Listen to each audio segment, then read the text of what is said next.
లోకేష్ మాట్లాడతారు, లైవ్ చూద్దాం. స్థానిక సంస్థ ఎన్నికల్లో మహిళలకు ఆనాడు 9% రిజర్వేషన్ ఇచ్చారు. మహిళల కోసం ప్రత్యేకంగా ఒక విశ్వవిద్యాలయం కూడా ఏర్పాటు చేసింది అన్న ఎన్టీఆర్. మహిళల్ని అన్ని రంగాల్లో ప్రోత్సహించింది మన నాయకుడు చంద్రబాబు నాయుడు గారు.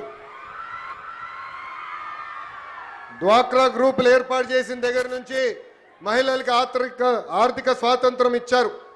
విద్య, ఉద్యోగాలు, రాజకీయాల్లో మహిళలకి 33% రిజర్వేషన్ ఇచ్చారు. ఏకంగా మహిళల పేరుతోనే ఇళ్ల పట్టాలు కూడా అందించారు. అంతేకాదు ఏకంగా ప్రతిభా భారతి గారిని అసెంబ్లీకి తొలి స్పీకర్, మహిళా స్పీకర్ కూడా చేసింది చంద్రబాబు నాయుడు గారు. మనం తిరుగుతున్న ఆర్టీసీ బస్సుల్లో కూడా మహిళల్ని కండక్టర్గా నియమించింది కూడా చంద్రబాబు నాయుడు గారే. స్త్రీ శక్తికి ఎదురులేడు. నేను విద్యాశాఖ మంత్రి అయిన తర్వాత షైనింగ్ స్టార్స్ అనే కార్యక్రమం పెట్టా. ఆ కార్యక్రమంలో 10th క్లాస్, 11th క్లాస్లో, 12th క్లాస్లో బాగా చదువుకున్న పిల్లల్ని తీసుకొచ్చి సన్మానం చేస్తా. ఆ కార్యక్రమంలో నేను చూసా, ఎక్కడి మహిళలే వచ్చారు, ఆడపిల్లలే వచ్చారు. 85% మంది ఆడపిల్లలే.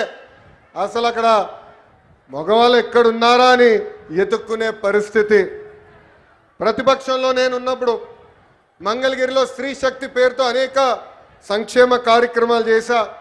దాంట్లో ప్రత్యేకంగా మహిళలకు కుట్టు మెషిన్లు, బ్యూటీషియన్ కోర్సుతో పాటు వాళ్ళకు కావాల్సిన పనిముట్లు కూడా ఆనాడు అందజేశాం. సుమారుగా 3600 మంది మహిళలకి కుట్టు మెషిన్ ఇష్టమే కాదు, ట్రైనింగే కాదు, దాంతోపాటు మార్కెట్ లింకేజ్ కూడా చేశాం. జూట్ బ్యాగులు, క్లాత్ బ్యాగులు కానివ్వండి, స్కూల్ యూనిఫామ్, ఇలా అనేక ఐటమ్లు తయారు చేసి ఈరోజు మహిళలు వాళ్ళ సొంత కాళ్ళ మీద నిలబడే పరిస్థితి. మహిళలకి అవకాశాలు ఇస్తే అద్భుతాలే మీరు సృష్టిస్తారు. దానికి ఉదాహరణ మా ఇల్లు.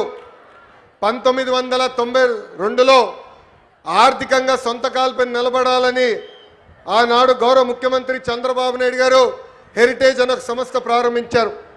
కరెక్ట్గా 2 సంవత్సరాల తర్వాత మీ దయ వల్ల ఆయన ఫైనాన్స్, రెవెన్యూ మంత్రి అయ్యారు. ఇప్పుడు కంపెనీ ఎవరో చూడాలని అమ్మకి చెప్పారు, కంపెనీకి ఒకసారి వెళ్ళి నువ్వు చూసుకోవాలని. మా అమ్మ ఎప్పుడు కంపెనీకి వెళ్ళా, కంపెనీ ఎలా రివ్యూ చేయాలో తెలియదు. ఆయన బలవంతం చేశారు. కారు వేసుకుని కంపెనీ దగ్గరికి వెళ్ళేది, ఆఫీస్ దగ్గరికి, పైకి కూడా వెళ్ళేది కాదు. కింద నుంచే ఫోన్ చేసి పెద్దానికి నేను పైకి వెళ్ళలేను, నేను ఇక్కడ ఏం జరుగుతుందో నాకు తెలియదు అన్నారు. అలాంటిది ఈరోజు మా తల్లిని చూడండి, 5,000 కోట్ల విలువైన కంపెనీ ఆమె స్వయంగా నడిపిస్తుంది. అంతేకాదు అన్న ఎన్టీఆర్ పేరుతో ఎన్టీఆర్ ట్రస్ట్ అని ఆనాడు బాబు గారు స్థాపిస్తే ఈరోజు అద్భుతంగా మా తల్లి ముందలు తీసుకెళ్తుంది. తలసీమియా పేషెంట్స్కి ప్రత్యేకంగా గౌరవ ఉప ముఖ్యమంత్రి పవన్ అన్న ఆనాడు 50 లక్షల రూపాయలు కూడా మనకి అందజేస్తాం జరిగింది. బ్రహ్మణి గురించి కూడా నేను చెప్పాలి కదా 2 మాటలు. స్టాన్ఫర్డ్లో చదివింది, తిరిగి వచ్చి కంపెనీలో ఇప్పుడు ఆమె పనిచేస్తుంది. ఏకంగా నా క్రెడిట్ కార్డు బిల్లు కూడా బ్రహ్మణియే కట్టే పరిస్థితికి వచ్చింది. నేను ఈరోజు హాయిగా ఇక్కడ తిరిగి మీకోసం సేవ చేయగలుగుతున్నానంటే దానికి కారణం బ్రహ్మణి మొత్తం మా ఇల్లు చూస్తుందని మహిళలందరికీ నేను తెలియజేస్తున్నా. అంతేకాదు మా అమ్మమ్మ పేరుతో బసవ తారకం క్యాన్సర్ హాస్పిటల్ ఉంది హైదరాబాద్లో. ఇప్పుడు ప్రత్యేకంగా అమరావతిలో కూడా ప్రారంభిస్తున్నారు. అక్కడ మా డైరెక్టర్గా నిరుపేద కుటుంబాలకి అహర్నిశలు సహాయం కూడా చేస్తుంది. స్త్రీ శక్తి, ఈరోజు స్త్రీ శక్తి కార్యక్రమం ప్రారంభోత్సవం సందర్భంగా మీతో కొన్ని విషయాలు మాట్లాడాలనుకుంటున్నా.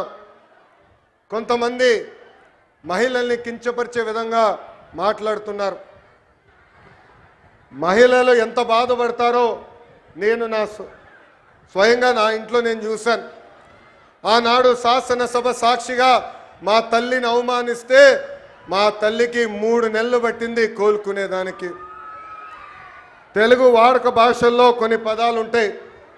చీర కట్టుకున్నావా, గాజులు తొడుక్కున్నావా, అమ్మాయిలాగా వేడవద్దని కొన్ని పదాలు వాడతారు. అవి ఎప్పుడిన్నా నాకు చాలా బాధ కలుగుతుంది. అలాంటి పదాలకి మనం ఫుల్ స్టాప్ పెట్టాలని ఈ సభాముఖంగా ఆంధ్ర రాష్ట్ర ప్రజలు నేను కోరుతున్నా. అలాంటి మాటలు ఎవరన్నా మాట్లాడితే మాట్లాడదని చెప్పండి. ఎక్కువ తక్కువ మాటలు చెప్పండి, అన్న లోకేష్ చెప్పాడు తోలు తీస్తాడని. ఈ సందర్భంగా గౌరవ ముఖ్యమంత్రి గారిని, ఉప ముఖ్యమంత్రి గారిని ఒక విషయం కోరాలనుకుంటున్నా. సినిమాల్లో, వెబ్ సిరీస్లో మహిళల్ని కించపరిచే విధంగా డైలాగ్స్ వస్తే అవి తీసే వరకు ఆ సినిమాలు, వెబ్ సిరీస్ రిలీజ్ అవ్వకూడదని ఒక ప్రత్యేక చట్టం తీసుకురావాలని ఈ సభాముఖంగా పెద్దల్ని నేను కోరుతున్నా. మహిళా భద్రత గురించి అందరూ మాట్లాడతారు, అనేక చట్టాలు తీసుకురావాలంటారు. కానీ మహిళలకి భద్రత ఉండాలంటే, మహిళల్ని గౌరవించాలనేది మన ఇంటి నుంచే మొదలవ్వాలని నేను బలంగా నమ్ముతాను. అందుకే నేను విద్యాశాఖ మంత్రి అయినప్పుడు ప్రత్యేకంగా first class, second class text books తెప్పించా. దాంట్లో ఫోటోలు చూసా. ఇంటి పనులు చేస్తున్న ఫోటోలన్నీ మహిళల ఫోటోలు ఉన్నాయి. ఏకంగా అది నేను మార్చాను. ఇప్పుడు 50% ఫోటోలు మగవాళ్ళు ఇంటి పనులు చేసే ఫోటోలున్నాయి, 50% ఫోటోలు ఆడవాళ్ళు ఇంటి పనులు చేసే ఫోటోలున్నాయి. అంటే మార్పు అనేది ఇంటి నుంచే మొదలవ్వాలని బలంగా నమ్మే వ్యక్తి మీ లోకేష్. ఇంకా మెగా పేరెంట్ టీచర్ మీటింగ్లో ప్రత్యేకంగా పిల్లలతో తల్లికి వందనం కూడా మన ప్రభుత్వం చేపించింది. ఇప్పుడు స్త్రీ శక్తి పథకం ద్వారా ఉచితంగా బస్ ప్రయాణం కూడా మన ప్రభుత్వం ప్రారంభిస్తుంది. ఈ పథకం మహిళలకు మరింత శక్తి సమకూరుస్తుంది. చదువుకునే దానికి, ఉద్యోగాల కోసం కానివ్వండి, ఈ స్త్రీ శక్తి పథకం ద్వారా మీకు భారం తగ్గిస్తుంది. ఈరోజు బస్సు ప్రయాణంలో మా అక్క, చెల్లెలు, పెద్దమ్మ, చిన్నమ్మలతో మాట్లాడా. వాళ్ళందరితో మాట్లాడినప్పుడు నాకు అర్థమైంది, కనీసం నెలకి 1500 రూపాయల భారం మీకు తగ్గుతుందని. 2019లో సంపూర్ణ మద్యపాన నిషేధం చేస్తానని ఒక రాక్షసుడు అన్నాడు. ఏకంగా అమ్ముతున్న మద్యం ఆరోగ్యానికి హానికరం అని అధికారులు అనేక సార్లు చెప్పినా, ఏకంగా ధనదాహం కోసం విషం కంటే ప్రమాదమైన మద్యం అమ్మి ఏకంగా తాలిబొడు తెంపాడు ఆ రాక్షసుడు. మహిళల్ని ఏకంగా అగౌరవపరిచారు. నేను చూశాను, పాదయాత్రలో మహిళల్ని కలిశాను. మీరు పడుతున్న కష్టాలు చూసిన తర్వాతనే గౌరవ ముఖ్యమంత్రి గారిని, చంద్రబాబు నాయుడు గారిని, గౌరవ ఉప ముఖ్యమంత్రి గారు పవన్ అన్న గారికి కలిసి మనం బాబు సూపర్ 6 మేనిఫెస్టో కూడా రూపొందిస్తాం జరిగింది. సొంత చెల్లితో రాఖీ కట్టించుకోలేని అన్న మహిళలు సంక్షేమం గురించి మాట్లాడుతున్నారు. సొంత తల్లిపై కేసు గెలిస్తే వాళ్ళు సంబరాలు ఈరోజు చేసుకుంటే చాలా బాధ కలుగుతుంది. అందుకే వాళ్ళందరూ ఒకటే చెప్తున్నా, ముందల మీ ఇంట్లో ఉన్న అక్క, చెల్లెలు, పెద్దమ్మ, చిన్నమ్మ, అదేవిధంగా తల్లికి న్యాయం చేసిన తర్వాతనే మా గురించి మాట్లాడాలని హెచ్చరిస్తున్నా. చివరిగా ఒక విషయం చెప్పాలనుకున్నా. ప్రభుత్వ కొనసాగింపు అనేది చాలా చాలా అవసరం. 2019లో రాష్ట్రం దారి తప్పింది. దానివల్ల అందరం అనేక ఇబ్బందులు ఎదుర్కొన్నాం. కనీసం మాట్లాడడానికి స్వేచ్ఛ ఉండేది కాదు.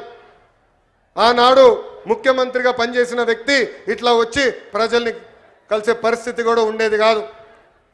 యువకులు చాలా నష్టపోయారు.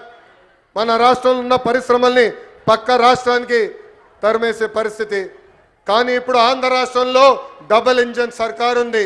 కేంద్రంలో గౌరవ ప్రధానమంత్రి నరేంద్ర మోడీ గారి నాయకత్వం, రాష్ట్రంలో చంద్రబాబు నాయుడు గారి నాయకత్వంతో ఈరోజు రాష్ట్రం ముందరికెళ్తుంది. అందుకే ఇది మనందరం గుర్తుపెట్టుకోవాలి. మా ప్రభుత్వం కొనసాగింపు అనేది చాలా చాలా అవసరమని ఈ సభాముఖం మీ అందరు తెలుపుకుంటూ, చివరిగా మొన్న పహల్గాం దాడిలో, ఉగ్రవాద దాడిలో మనం భారతీయులను కోల్పోయాం. గతంలో ఇలాంటి సంఘటన జరిగితే మనం కన్నీరు పెట్టుకుని ఇతర దేశాలకు వెళ్ళే వాళ్ళం. కానీ దానికి ఫుల్ స్టాప్ పెట్టారు. అది ఎవరది? మన మిసైల్ గౌరవ ప్రధానమంత్రి నరేంద్ర మోడీ గారు ఆపరేషన్ సింధూర్ ద్వారా తగిన గుణపాఠం చెప్పారు. ఉగ్రవాదుల తర్వాత దాడి చేశారు. ఏకంగా పాకిస్తాన్ ఆర్మీ కూడా దాడి చేసింది. దాంట్లో మనం ఒక జవాన్ని కోల్పోయాం, మురళీ నాయక్ కుటుంబాన్ని కూడా నేను కలిసా. మురళీ నాయక్ తల్లిదండ్రులు వాళ్ళ బిడ్డ సైన్యానికి వెళ్ళాలని ఇష్టపడలేదు. ఉండేది ఒక్కడే, నీకేమైనా అవుతే మా పరిస్థితి ఏంటని. అప్పుడు మురళీ నాయక్ చెప్పాడు, నాకేమైనా అవుతే మొత్తం భారతదేశం ఈ కుటుంబానికి అండగా నిలబడుతుందని. అందుకే జవాన్ ఎక్కడ ఉన్నా మనం దారి ఇవ్వాలి, సెల్యూట్ కొట్టి జై జవాన్ అని చెప్పాలని ఈ సభాముఖంగా మీ అందరు తెలుపుకుంటూ, నాకు ఇంత అద్భుతమైన అవకాశం ఇచ్చిన గౌరవ ముఖ్యమంత్రి చంద్రబాబు నాయుడు గారికి నా హృదయపూర్వక ధన్యవాదాలు తెలుపుకుంటూ మీ అందరి దగ్గర నుంచి సెలవు తీసుకుంటున్నాం. వందే, పిడికలు బిగించి చెప్పండి, వందే. జై హింద్, జై హింద్. అందరికీ నమస్కారం. ధన్యవాదాలు.